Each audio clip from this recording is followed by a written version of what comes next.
Gue kira gue sedang mandi di sungai biasa, ternyata gue menemukan sesuatu yang tidak terduga. Jadi tonton sampai akhir ya. Nah, di sini gue sedang menelusuri tempat-tempat dan saya menemukan sebuah air terjun super duper ultra mega mini. Mantap men. Karena ini tempatnya terlalu kecil untuk gue renangi, jadi kita memutuskan untuk mencari lokasi lain ya guys ya. Setelah menemukan sebuah spot, langsung saja kita taruh motor dan menuju ke lokasi yang saya tuju. Di sini saya bisa mendeteksi kemungkinan ada sungai jernih. Jadi saya bersama bocil kematian satu mencari-cari di mana letaknya. Malah kami menemukan buah nanas wir. Setelah itu kami lanjut untuk mencari sungai jernih yang kami cari tersebut. Dan di sepanjang jalan kami selalu menemukan nanas liar. Jadi kami memetik nanas tersebut untuk kami bawa pulang untuk menjadi jus, permen, obat, bom, tank, nuklir, semacamnya. Setelah itu saya menemukan sungainya, tapi sungainya gak jernih amat. Jadi skip aja dah, lanjut mencari sungai lain. Dan ini dia hasil pemetikan kami terhadap buah nanas tersebut. Lihat guys, banyak banget kan. Ini bisa kita pakai untuk ngecas HP nanti. Dan kita lanjut mencari sungainya. Di sini saya menemukan sebuah sungai, tapi di sini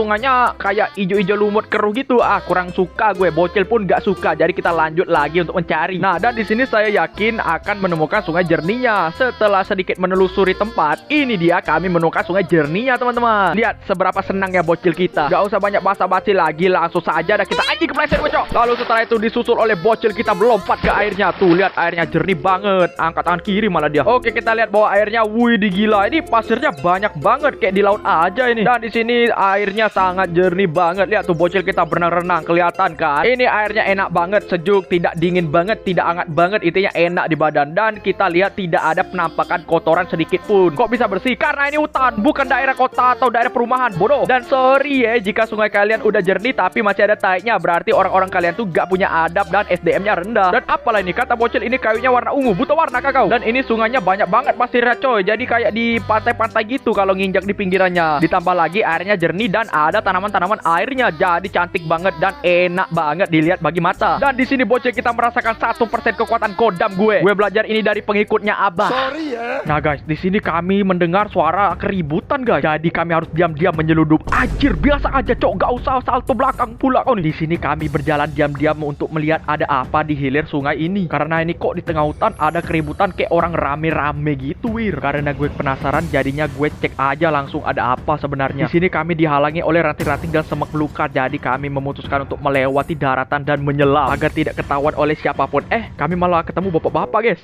Lah kok rame? Pada bawa ban pula. Ini bocil ini hampir tenggelam diselamatin oleh bocil sus pula. Di sini ada ibu-ibu, ada The Nurulz, ada Jamet, ada apa di sini? Anjir, ternyata tempat ini udah jadi wisata, cok. Ada pondok-pondok, ada orang bakar-bakar, ada The Nurulz lagi narsis. Pantesan kelihatan rame banget dari kejauhan suara-suaranya itu. Kalau sungainya udah kayak gini mah jangan harap lagi, udah pasti ada sampah. Lihat tuh airnya keruh banget, dikobok-kobok. Langsung saja kita kembali lagi ke hulu sungai tersebut. Bang, jangan di-spill hulunya, nanti rusak juga oleh mereka. Halah, santai aja. Orang-orang kayak gitu mana berani ke hutan kayak gue, cok. Orang-orang tadi itu udah kelihatan semua orang pendatang dan orang kota semua. Jadi santai aja, orang-orang kayak gitu mah mana berani nelusuri hutan kayak gue. Dan lagian kalau ada orang yang suka, apa kau nih, minggir kau. Gue lagi ngobrol dengan penonton, jangan ganggu gue. Anjir, bocil kita menggunakan kodam sus dia, ternyata kuat banget. Dan di sini gue balas dengan kodam gue berian pengikutnya Abah. Lalu bocil kita membalas dengan pukulan sus Among Us giat level 100. Gue sampai terpental jir. Di sini kami saling mengcounter serangan masing-masing. Lalu saya kasih jari nomor 1 untuk Abah. Lalu langsung dikonter oleh Sarange. Anjir, cringe banget cok. Tidak. Bocil kita langsung auto win anjir. Karena kekuatan sus dan cringe dia sangat kuat. Oke lah, kita istirahat dulu mengapresiasi indahnya sungai ini ya guys ya. Karena tidak semua orang bisa mencari sungai jernih sepro gue. Jadi apa salahnya kita untuk menjaga kebersihan alam dan cintai alam. Dan jangan biasain melempar sampah dan kotoran ke alam. Apalagi buang sampah dan puntung rokok sembarangan wir. Gue tahu orang Indonesia mayoritas keras kepala dan SDM rendah, tapi setidaknya gue udah mengingatkan. Dan terima kasih yang sudah nonton sampai akhir. Jangan lupa follow dan mampir ke channel YouTube saya ya. Dadah.